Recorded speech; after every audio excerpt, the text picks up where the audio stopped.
MacLeod propõe o conceito de um buraco negro e joga nele tudo o que ele rejeita das Escrituras para que ele não tenha que fornecer uma explicação anticristã alternativa. Ele escreve: o inferno é um buraco negro, ao qual e no qual nenhuma lei se aplica. Mas o inferno é ordenado, projetado, aprovado, criado e sustentado por Deus para manifestar a sua ira e justiça. Assim, embora MacLeod pense que está sendo inteligente e poético, na verdade, ele está chamando a ira e a justiça de Deus de ilegal e absurda. Ele continua: o pecado é impossível. É impossível que o homem peque. É impossível que Deus sinta dor. É impossível que o Filho de Deus tenha que se encarnar e morrer. No entanto, a queda, o impossível aconteceu. O pecado é o impossível que aconteceu. E quando o pecado aconteceu, o ainda mais fundamentalmente impossível aconteceu. Deus sentiu dor. Não há lei para nada disso. Não existe lei para o pecado. Não há lei para a dor de Deus. Não existe lei para o inferno. Tanto o pecado quanto o inferno estão fora da esfera do possível. Que bobagem piedosa! Então, essas coisas são possíveis ou não?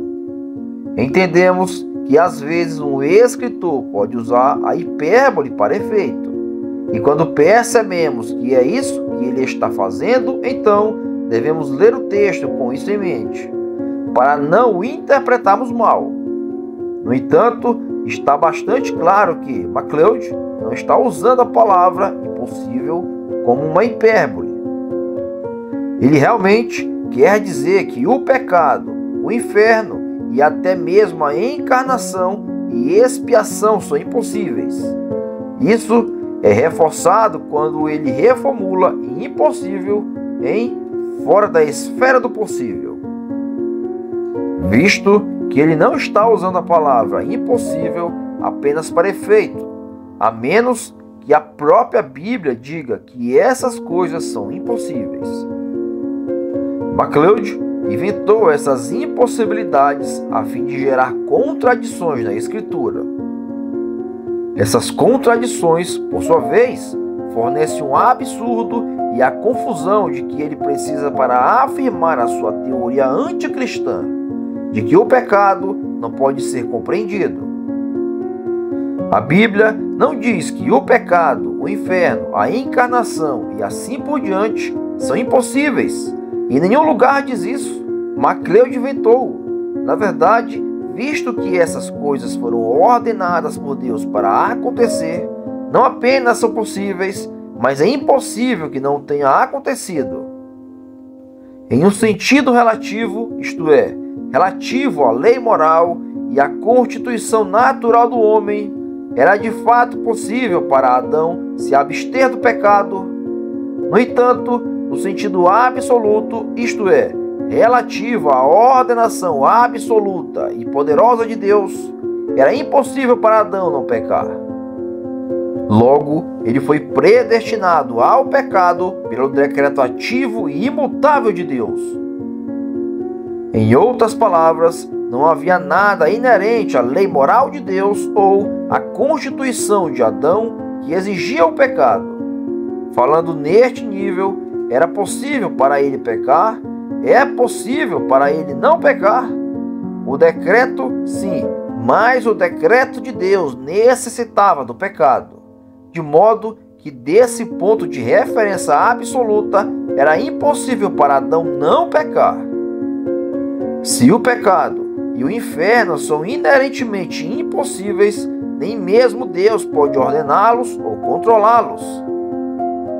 Mas Deus é o padrão de que é possível e o de que não é possível, e não do pecado e do inferno. Quanto à dor de Deus, não há nada na Bíblia que diga que Deus sentiu dor no sentido de que MacLeod parece querer dizer. Ele inventou isso de novo. Ah, herege maldito! Além disso, mesmo que não haja lei para o pecado, ainda há uma consistência.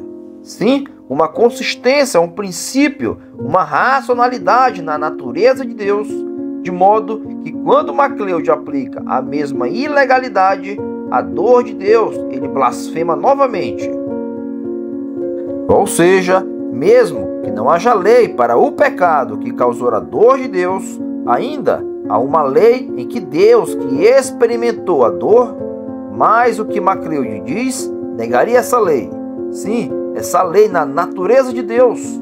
De qualquer forma, negamos que Deus tenha sentido dor no sentido que Macleod parece ter pretendido. Mas ainda tem mais erros de Macleod. Primeiro, tenha em mente que ele não quis dizer que o pecado é incompreensível por causa da nossa limitação humana, o que seria errado o suficiente, visto que o pecado é fácil de entender, mas ele diz que o pecado é inerentemente incompreensível. Como mencionado, isso necessariamente implica que mesmo o próprio Deus não pode entender o pecado. E se nenhuma lei, ou seja, nenhum princípio metafísico se aplica ao pecado, necessariamente implica que o próprio Deus não pode ordená-lo ou controlá-lo. Então, junto com este primeiro ponto, em um lugar, Macleod afirma que o pecado não é um mero erro-defeito. Em vez disso, ele escreve: é uma entidade desenfreada, produtiva, energética, que se multiplica e se autopropaga. É feroz, é fogo, é viva, é uma força, sim, uma forma tremendamente poderosa.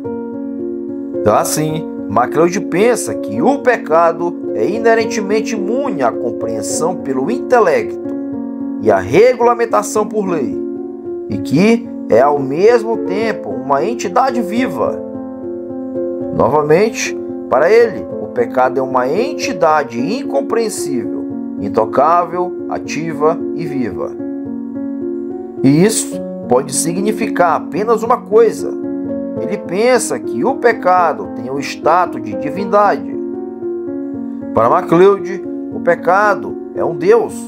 Portanto, em sua opinião, existem duas divindades concorrentes: o Deus da Bíblia, em uma forma diminuída, e pecado, o buraco negro, o impossível, o incompreensível. A anti-explicação confusa e covarde de Macleod ao pecado, como uma tentativa de proteger a tradição e neutralizar a revelação, e de distanciar Deus metafisicamente do mal e de ser o autor do pecado, resultou em uma forma de dualismo. Isso não é o cristianismo. Bem, e até agora nesse ponto, o leitor pode se perguntar: por que devo perder o meu tempo precioso com esse idiota blasfemo? A resposta é que, embora possa parecer uma perda de tempo estudar esse idiota absurdo, quando o idiota permeia a igreja e com as suas idiotices é a blasfêmia por natureza, é necessário enfrentá-lo.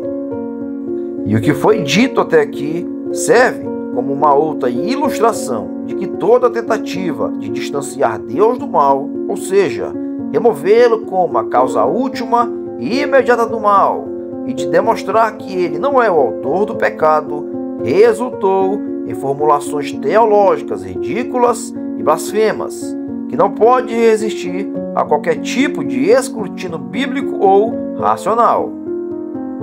E dessa vez, ele não pode sobreviver nem mesmo a uma referência rápida ao dicionário de português.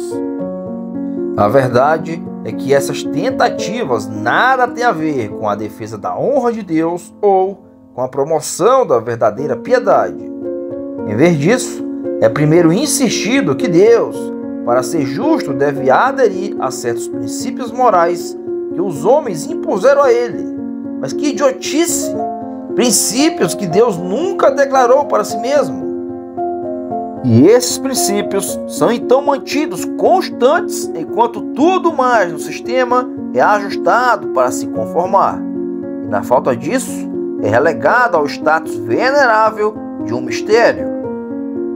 Esses princípios e suas implicações, independentemente de sua independência e contradições quanto às Escrituras, são então codificados em credos, que mesmo na tradição reformada, são frequentemente subservientes às Escrituras apenas no papel. Essa tradição é então considerada uma sã doutrina e, por sua vez, é usada para interpretar as Escrituras e perseguir aqueles que se opõem a ela, quer a oposição tenha ou não uma base bíblica e racional. E é aí que a ortodoxia se torna blasfêmia e uma abominação contra Deus e ao cristianismo.